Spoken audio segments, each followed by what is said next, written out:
따라하겠습니다. 가축 돌림병이 있으리라. 지난번에는 애굽에 내린 10가지 재앙 중에서 먼저 나일강이 피로 변하고 또 개구리가 올라오고 티끌이 이가 되는 3가지 첫 번째 세트가 끝나고 그 다음에 두 번째 세트의 시작인 파리 재앙을 우리가 살펴보았습니다. 영적으로 보면 이것은 모세와 바로의 다툼이 아니라 바로 여호와 하나님과 애굽 신들로 표현된 사탄 사이의 전쟁이라고 할 수 있는 거예요. 자신들이 믿고 있는 애굽 신들의 그 무기력함과 헛됨이 드러나고 온 애굽이 고통에 빠지게 되는 상황에서도 여전히 바로는 완강하게 저항하면서 버티고 있습니다. 그러나 애굽 사람들과 가축에 달려들어서 피를 빨아대는 그 흡혈파리떼로 인해서 드디어 바로는 이스라엘 백성들이 하나님께 제사를 드리도록 허용하는 것 같습니다.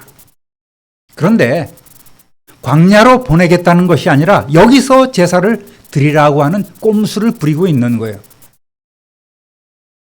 여러분, 이때 성도들은 참 주의해야 합니다. 어둠의 권세가 야, 너 이 정도면 됐지 않니? 이 정도면 너 체면도 살고 나도 살고 서로 윈윈하는 거야. 그러니까 적당히 이곳에서 너희 신 여호와께 제사를 드리면 되는 것 아니겠어? 이렇게 합리성을 가장해서 타협하려 드는 일들이 우리 주위에 참으로 많이 있습니다. 괜찮아, 이거는 남들도 하는 거야. 오늘 어때? 꼭 주일날 시간, 오늘 화창한 봄날인데 들로산으로 나가면 어때? 갔다 와서 영상으로 예배 드리면 되는 거지. 이런 식으로 유혹하는 거예요. 그러나 이때 우리는 조심해야 합니다. 결코 이런 어둠의 권세의 유혹에 넘어가서는 안 됩니다. 하나님의 뜻을 살펴야 하고 그 하나님의 분명한 뜻에 따라야 하는 것이 성도의 의무란 말입니다. 그런 성도 되시기를 우리 주님의 이름으로 축원합니다. 하나님의 뜻을 알고 있는 모세가 즉시 거절하지요. 애굽 경내에서 짐승을 잡아서 제사를 드렸다가는 짐승을 신성시하는 애굽인들의 박해를 받게 될 것이고 그들과 갈등이 일어나는 것은 불을 보듯 뻔한 일 아니겠습니까? 그러니까 비록 번거롭더라도 또 어린아이까지 가축까지 비록 힘들더라도 멀리 가서 사흘길을 가서 우리가 하나님 앞에 제사를 드리겠다고 선언을 합니다. 그러자 바로는 좋아, 가되 멀리 가지 말고 또 이 파리들도 좀 없애달라고 이렇게 청을 합니다. 모세는 이미 바로의 뜻을 간파했죠. 아직은 하나님의 그 절대적 심판의 시간이 되지 않았음을 알고 있습니다.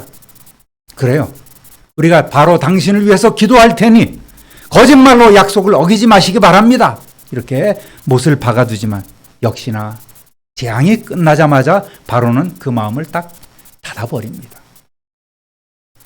하나님께서는 서두르지 않고 아직 보여줄 것이 많지 않습니까? 바로의 마음을 강팍하게 하시고 차근차근 하나님의 주권과 권능을 보여주고 계십니다. 아직도 보여줄 것이 많아요.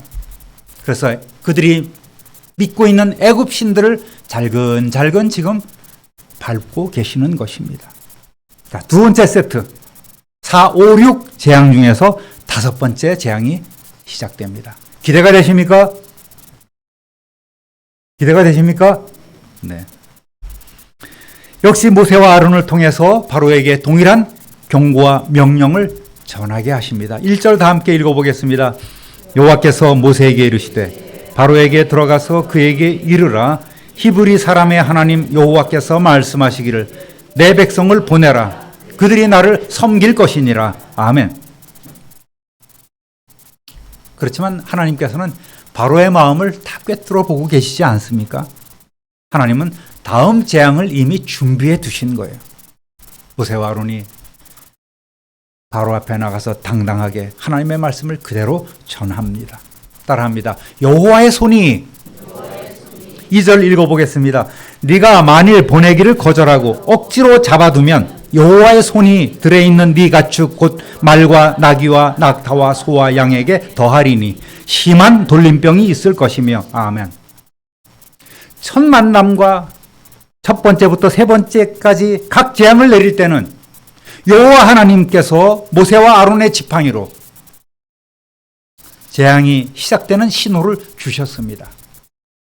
지팡이를 던지니까 뱀이 되고 나일 강을 치고 또 강과 호수 위에 지팡이를 내밀고 지팡이를 잡고 팔을 내밀고 지팡이로 땅에 티끌을 치고 다 모세와 아론의 지팡이를 통해서 하나님께서는 재앙이 시작되는 신호를 딱 주셨던 거예요.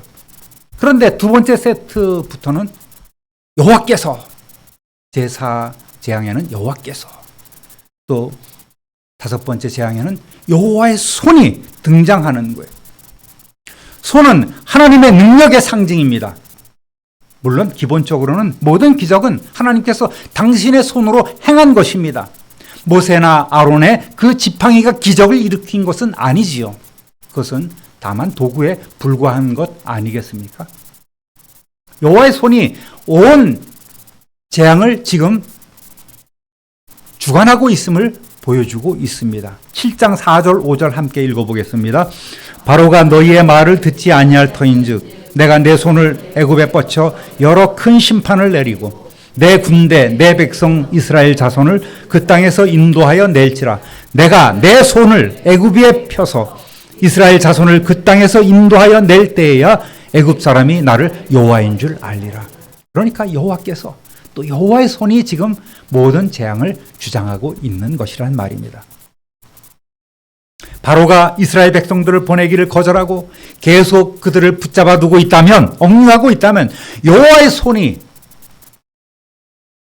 들에 있는 애굽인들의 가축 곧 말과 나귀와 낙타와 소와 양 모든 그러한 가축들에게 심한 돌림병을 내릴 것이라는 그러한 경고의 말씀을 지금 전하고 있는 것이죠. 애굽인들에게 있어서 가축이라는 것은 부의 기준이 됩니다. 당시 시대가 그랬지 않습니까? 말은 주로 군사용으로 쓰입니다. 애굽과 같은 대제국을 유지하기 위해서는 군사력이 절대적으로 필요한 거예요. 기병들이 타고 다닙니다. 또 병거를 끌게 합니다. 그러니까 이 말은 그 나라를 지키는 데 있어서 절대적인 국방 자산인 거예요. 오늘날에도 아주 그 전차 고기능의 그런 전차를 생산하고 전투기를 생산하고 로켓을 생산하는 일들이 그 나라를 지키는 중요한 하나의 그 힘이 되지 않겠습니까? 우리나라도 세계적인 국방 강국에 지금 대열에 서고 있는 모습을 보게 됩니다. 그리고 또 농사 일을 함에 있어서 나귀의 도움은 절대적입니다. 밭을 갈고 또 짐을 나르게 하고 또 맷돌을 돌리고 그 나귀를 일반인들이 타고 다니는 아주 중요한 수단이죠. 운송 수단이기도 합니다. 낙타 역시 그 지역이 다 광야 사막 아니겠습니까? 그러니까 짐을 나르고 타고 다니고 젖을 짜서 먹기도 합니다. 광야 생활에 있어서는 필수적인 이 짐승이 바로 낙타인 거예요. 낙타를 보면 두 가지 종류가 있습니까? 단복 낙타가 있고 쌍복 낙타가 있습니다. 쌍복 낙타는 주로 어디에 가면 볼 수 있어요? 몽골 지역으로 이렇게 아시아 쪽으로 가면 거기는 쌍복 낙타고 아프리카 그쪽 중동 지역에 가면 단복 낙타입니다. 이렇게 또 구분을 할 수가 있어요.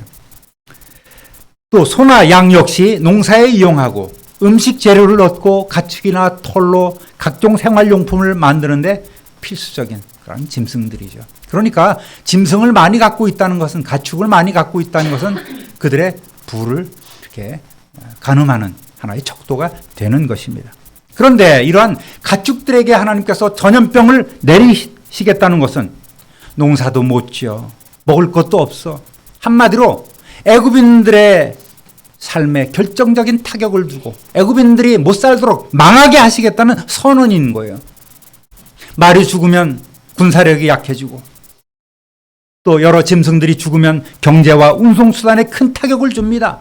먹고 또 생필품을 만드는 그런 재료들이 없어지는 거예요.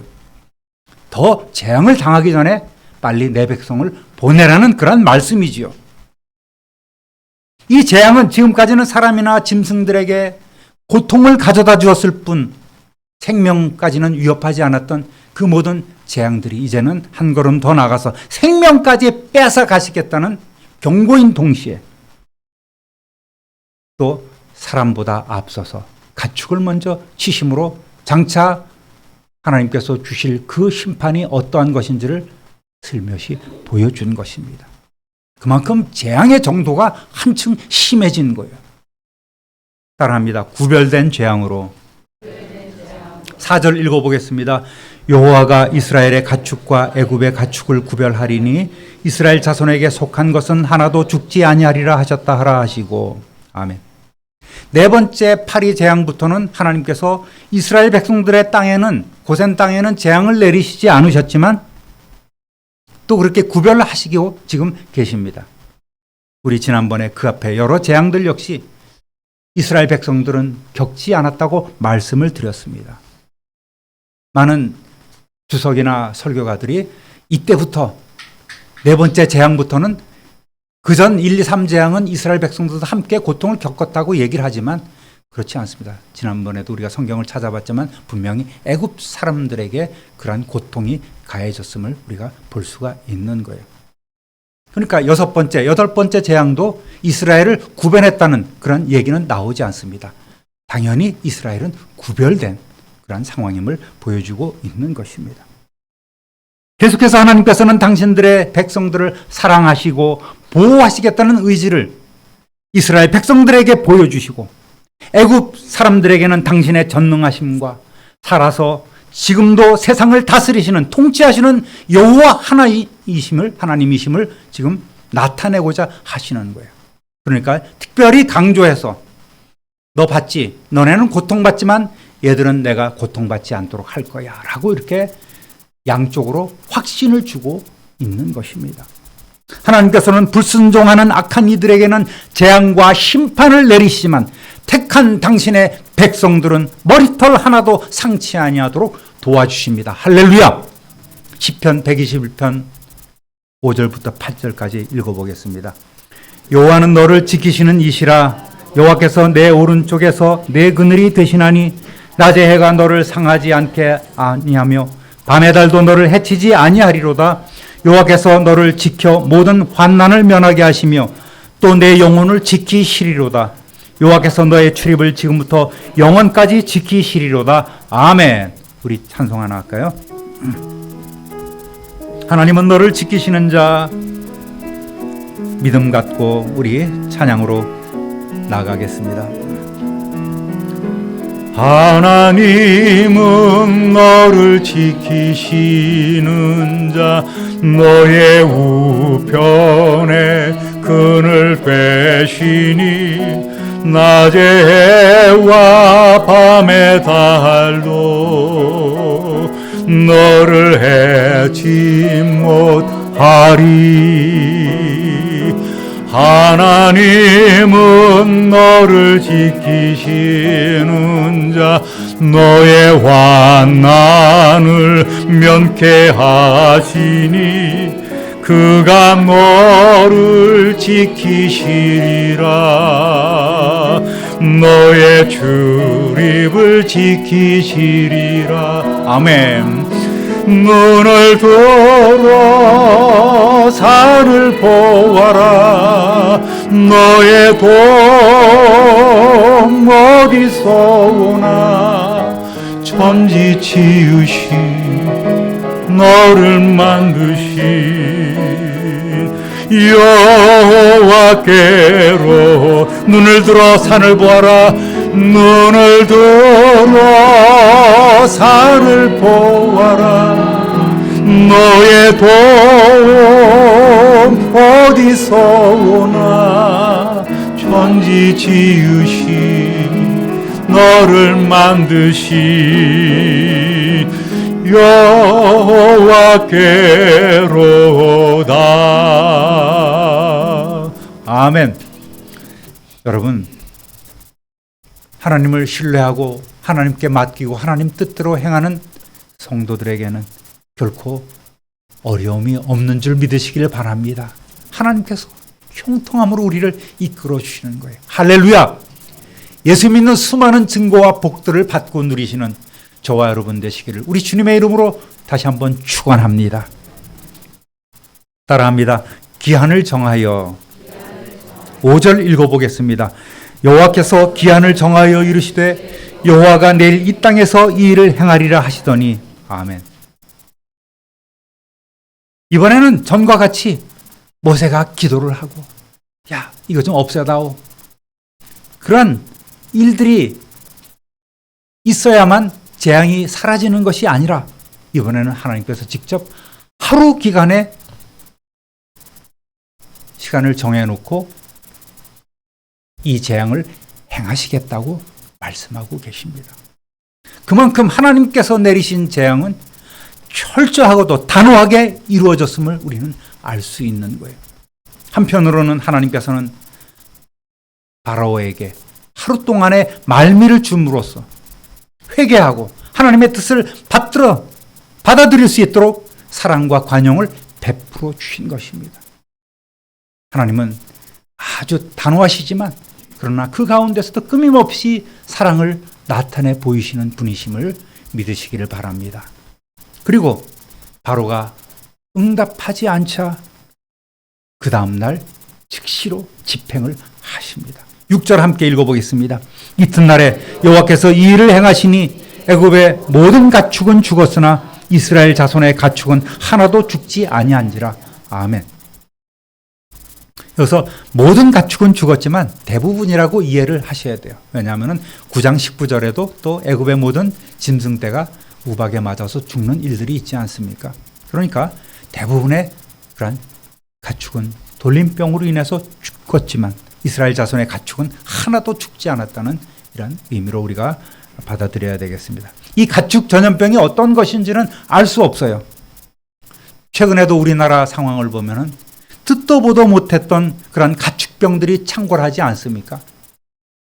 뭐 한때 우리나라를 휩쓸어갔던 사람들의 마음을 두렵게 했던 광우병도 있었고요. 구제역에 아프리카 돼지열병에 또 조류 인플루엔자에 요즘 최근에는 또 소 럼피스킨병 뭐 이름도 어려워요. 이런 것들로 인해서 농가들이 고통받고 있지 않습니까? 그리고 요즘은 인수공통 감염병이라고 해서 사람들도 이렇게 걸리는 질병들이 점점 더 많아지고 있어요.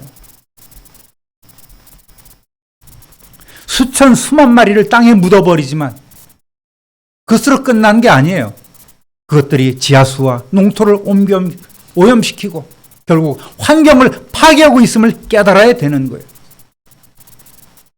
우리의 가진 모든 것은 하나님의 것임을 우리가 인정을 해야 됩니다. 그때나 지금이나 이런 인간의 탐욕은 끝이 없어요. 그러면 그럴수록 하나님의 심판의 강도도 점점 더 심해지고 있음을 우리는 알아야 합니다. 우리가 가진 것 바로 하나님의 것임을 인정하시기를 우리 주님의 이름으로 부탁드립니다. 특히 택함받은 사명자들이 물질을 섬기고 쾌락을 따르면서 명예를 구하며 교만함에 빠져서 행하다가는 하나님께서 돌이킬 시간을 이제 주신 그 돌이킬 시간을 놓쳐버리고 하나님의 뜻을 저버리게 되면 반드시 심판이 있음을 알아야 하는 거예요. 한국교회에 경종을 울리고 있습니다. 이 나라에 하나님께서는 자꾸만 신호를 주고 계시는 거예요. 앞으로도 어떤 질병이, 어떤 무서운 병이 우리와 우리 주위를 덮칠지 모릅니다. 성도 여러분, 과거 애굽에서 역사하셨던 그분 하나님이 오늘도 살아계셔서 이 땅을 통치하시며 우리의 주인으로서 주관하고 계심을 믿으시기를 우리 주님의 이름으로 축원합니다. 바로가 큰 충격을 받죠. 근데 이 충격은 맨날 받아. 그런데도 편치 않는 거예요. 그만큼 완고합니다. 7절 상반절 읽어보겠습니다. 바로가 사람을 보내어 본즉 이스라엘의 가축은 하나도 죽지 아니하였더라. 정말 신하들이 보고를 하는 거예요. 각지에서 모든 짐승들이 다 전염병으로 인해서 죽었습니다. 하루 만에 다 죽었어요. 여러분, 짐승 죽는 거야 뭐 쉬운 어려운 일이겠습니까? 하나님께는. 히스기야 왕 때 쳐들어왔던 그 산헤립의 18만 5천의 군사들을 하룻밤 사이에 다 송장으로 만들어버린 하나님의 능력 아니겠습니까? 이 재앙 역시 애굽인들이 섬기는 신들과 밀접한 관계가 있는 거예요. 그들은 모든 신들의 어머니 격인 암무소의 모습을 하고 있는 하토르 신을 섬기고 있습니다. 또 풍요의 신으로 황소의 형상을 한 아피스를 비롯한 다양한 짐승신을 섬기고 있는 거예요. 왼쪽에 아피스 신이 바로 이 황소 신 아니겠습니까? 이것이 바로 이스라엘 백성들이 광야로 들어와서 모세가 시내산에서 올라갔다가 내려오지 않자 우리를 위하여 신을 만들라 강요해서 만든 그 신의 모티브가 된 것 아니겠습니까? 금송아지의 모티브. 왜냐하면 이스라엘 백성들이 보고 들은 것은 황소신이에요. 가장 받들고 있는 그 신밖에 이들은 생각나지 않는 거예요. 물론 그것을 여호와라고 부르기는 했습니다만 절대 하나님은 이러한 우상이 아니시죠. 그리고 그 옆에는 하토르 신이 있습니다. 암소 머리를 형상을 한 거예요. 여러분, 이번에도 바로를 비롯한 애굽 수사들이나 신들의 그 제사장들은 나름 그들의 신에게 이 재앙을 내리지 말아달라고 빌었을 거예요. 분명히 그랬을 것입니다. 그러나 그들의 가축은 모두 죽어 넘어졌어요. 이스라엘 가축들은 생생하게 지금 살아 있습니다. 하나님께서는 그들이 믿고 의지하는 그 신들이 얼마나 무기력하고 얼마나 헛된 것인지를 이 재앙을 통해서 더더욱 확실히 보여준 줄로 믿습니다. 할렐루야! 할렐루야! 네 번째 파리 재앙과 마찬가지로 단 하루 동안의 재앙이었음에도 불구하고 애굽에는 그 피해가 엄청났습니다. 그 결과 바로가 어떻게 되었을까요? 혹시나 했더니 역시나 변치 않습니다. 사람이 쉽게 변하지 않아요, 사람들. 오늘날에도 우리 주위에 변하지 않는 그런 모습들을 봅니다. 10년, 20년 예수 믿어도 변치 않아요. 그 완고함과 황소고집, 옹고집, 똥고집이 얼마나 센지 정말 완악하기가 그지없는 그런 모습들을 우리 주위에도 많이 보지 않습니까? 7절 하반절 읽어보겠습니다. 그러나 바로의 마음이 완강하여 백성을 보내지 아니하리라. 마치 복사해서 붙여놓은 듯 바로는 지금도 똑같이 버티고 있는 거예요. 그것이 유익이 되겠습니까? 아마도 바로의 마음에는 그까지 가축쯤이야 뭐. 저 이스라엘 백성놈들 짐승들이 그대로 살아있다면 그것 뺏어오면 되지. 이렇게 생각을 했을 것입니다. 믿고 있는 구석이 있는 거예요. 말씀을 정리합니다. 사랑하는 우리 참빛누리교회 성도 여러분, 우리 생명을 주관하시는 하나님께 진실한 마음으로 예배하며 당신의 비전을 이루어드리는 성도 되시기를 우리 주님의 이름으로 부탁드립니다. 주님의 그 비전 안에 몸담는 그저 주님의 도구로만 사용되기를 소원하는 그러한 삶을 우리가 살아가야 하는 거예요. 그렇게 내려놓아야 합니다. 그리고 더 내려놓아야 돼요. 예수 믿는다고 하면서 아직도 내가 나의 삶의 주인으로 살아가는 이들이 얼마나 많습니까?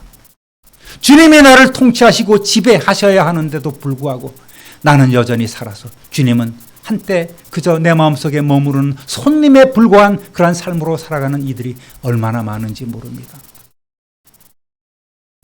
늦어지면 심판을 피할 수 없어요. 하나님께서 경고하시고 하나님께서 뜻을 살짝 보여주실 때 깨닫고 돌아와야만 합니다.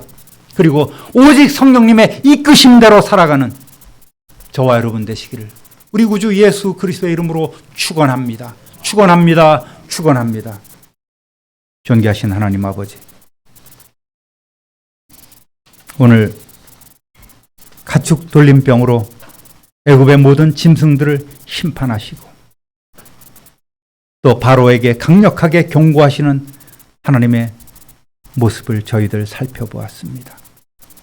아버지 하나님, 수천 년 전에 있었던 일이 아니라 오늘도 이러한 하나님의 뜻은, 하나님의 공의는 변치 않고 또 하나님의 사랑은 여전히 우리에게 주어지고 있다는 사실을 깨닫게 하시고, 이제 내 진정한 주인은 바로 주님이심을 고백하며 온전히 맡기는 삶으로 우리 모두가 나아가게 하여 주옵소서. 그러할 때에 진정 우리의 앞길에 시온의 대로가 열리는 줄 믿사오니, 수많은 예수 믿는 증거와 복들이 나타나는 줄 믿사오니, 오늘 그렇게 헌신하며 오늘 그렇게 우리를 드리는 진정한 예배자로 우리 모두가 살아가게 하여 주옵소서. 감사와 찬송과 영광을 하나님께 돌리옵고 우리의 능력이신 예수 그리스도의 이름으로 축복하며 기도드립니다. 아멘.